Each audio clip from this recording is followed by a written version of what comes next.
Welcome back to the channel, guys. I'm your host, Buckning, and today we're going to give you the end of the week update here, as it is a holiday on Friday. So the markets did close on Thursday and will reopen Monday. So it's about a 3-day weekend for the markets, which is totally fine.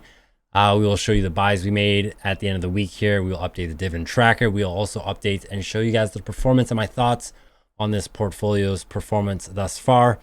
But if you're new to the channel, welcome. This is where we put $100 a week into a tax-free savings account to build a dividend portfolio right in front of your eyes. And if you're not new, welcome back. So as we get into it here, at the end of the week, the portfolio closed out at $11,612.99. We are down $12.10 on the day, which was Thursday, down 0.1% for the 1 week. We are down $266.96. down 2.25% for the 1 month. We're down $241.20, down 2.03%. And for the 3 months, we're down $382.23, down 3.19%. For the 1 year, we're up $1,357.65, up 13.24%. And for the all, we're up $2,007.99, up 20.91%. The positions we bought were in Cisco Systems Inc., ticker symbol CSCO, closing out at $51.17 USD, down 98 cents on the day, down 1.88%. We now have 16 shares and have finally got the position up to around a 9% holdings within this portfolio. We were down $14.97 on the day. And since starting this position, we are down $65.36, down 7.39%. As you can see here, we did make two shares. We didn't make them, we bought them. Bought 2 shares at the price of $51.80, roughly $103 US. Exchange rate at 1.2749. Total cost of $132.07 Canadian. It was about $1, I think about $1 for the purchase with the exchange rate, with that fee going on in there. And as you know, every time we make a purchase, we do put in $25 of fractional shares into VFV, the Vanguard S&P 500 Index ETF, down 80 cents on the day, down 0.81%, sitting at $98.30. The great thing about fractional shares is they make the purchase near the end of the day. And for the most part, it seems like a common theme that VFV keeps ending the day down and not up. So it does bring our dollar cost average down. We now have 3.7536 of a share. Total position value $368.98. Average price of getting in is $99.90. And it holds about 3.19% of the portfolio. And our total return, those numbers are off as it updates after I made the purchase, because it takes the purchase for some reason into factor. But you can see on the 14th there, we purchased $25 worth of shares at 0.2536 of a share at $98.57, which came out to 25 Canadian. And so that is the portfolio there. We will head back to the main page here and put it on all. And we'll head over to trackyourdividends.com. Anyways, we'll go back to this. We will change the currency to US, update the portfolio, go down to Cisco Systems Inc. But before we do get into that, we'll change it back actually, sorry. And we will update the portfolio. 3.44% dividend yield if you build the portfolio without the updated positions in here. Yield on cost for us is 4.21%, so we are earning 4.21% based on dollar cost averaging, so our return is a bit higher. Annual income is so close to $400, sitting at $391 per year. And yeah, that is the portfolio before the updated positions. We'll go ahead and change this to US as we update Cisco Systems Inc. and we'll add a holding. Ticker symbol for them is CSCO, but it has a tough time finding it in here for some reason. Go to here, we purchased 2 shares of that at $51.7972 of a share. We'll go ahead and add that holding.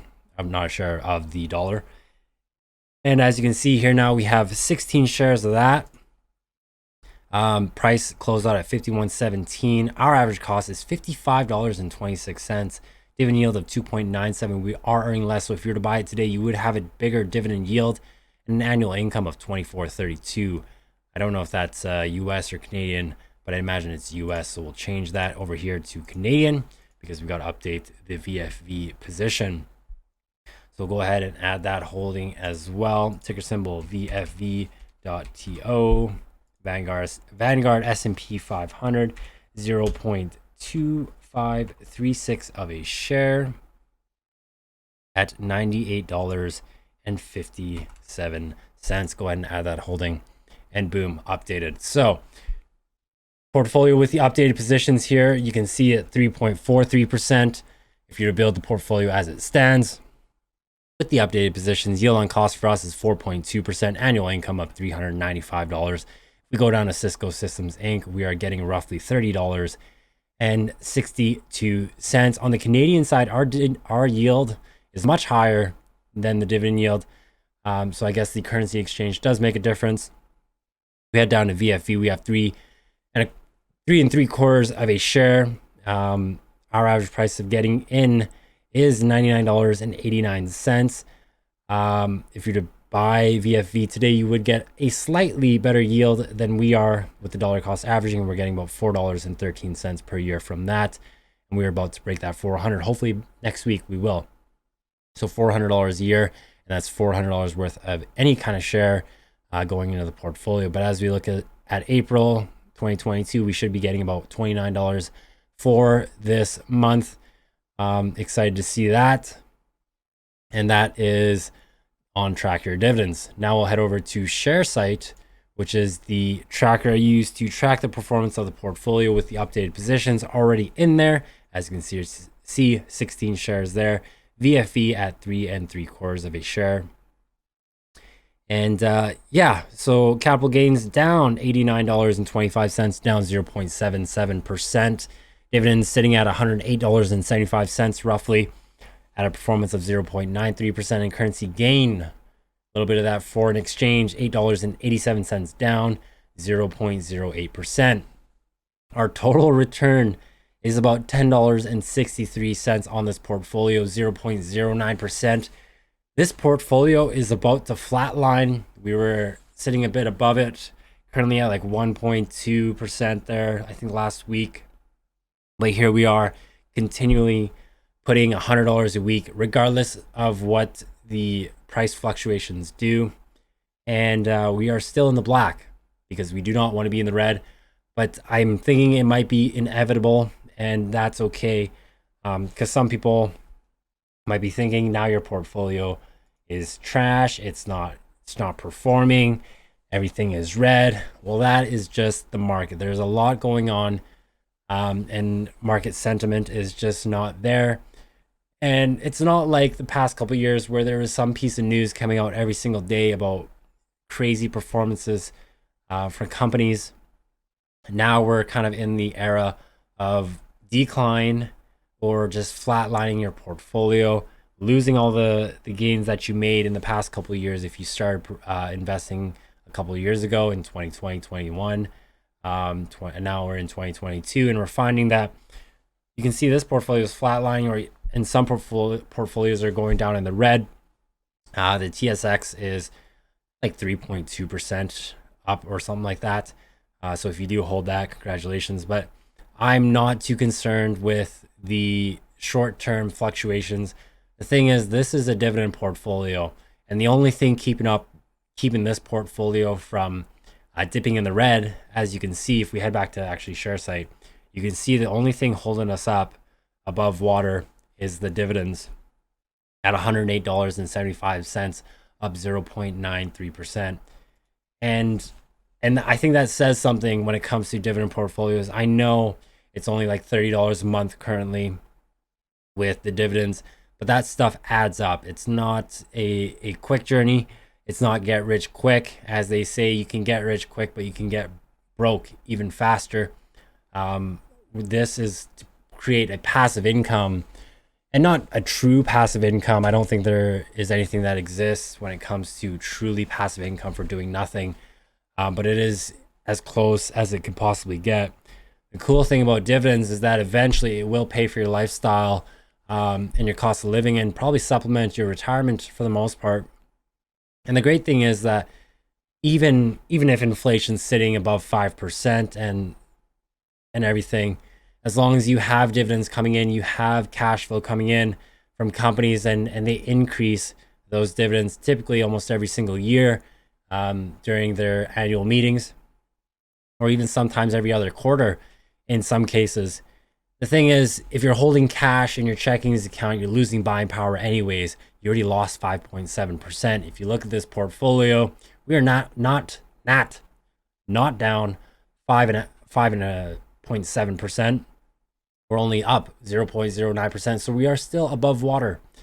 And so that being said, when you get to the point where your dividends exceed the amount of contributions that you're making in your portfolio, you're using less of your own active income, which is dollars that you make from trading your time, and you can use dividend income to keep on building your portfolio and stacking up the amount of shares you have, which means increasing the amount of dividends that you'll receive because you have bigger ownership in these companies.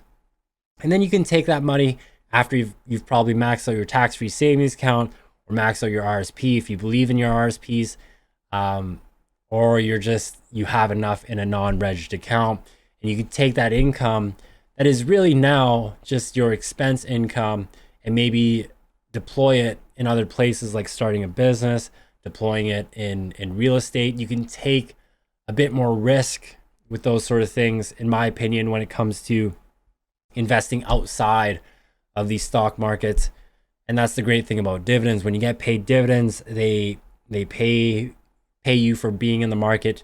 They give you the ability to buy more shares, and it takes that risk off, taking your hard-earned active income and deploying it into starting a business, or deploying it into another business venture or another asset class like real estate, like entrepreneurship, and so on and so forth. So that's the thing I'm looking forward to, is for the dividend income to surpass my active income, and so I can continue to build my stock portfolio, but then take my active income and use it for other ventures, to invest in other asset classes. Because like diversification, you don't want to be just concentrated in the stocks, I don't think.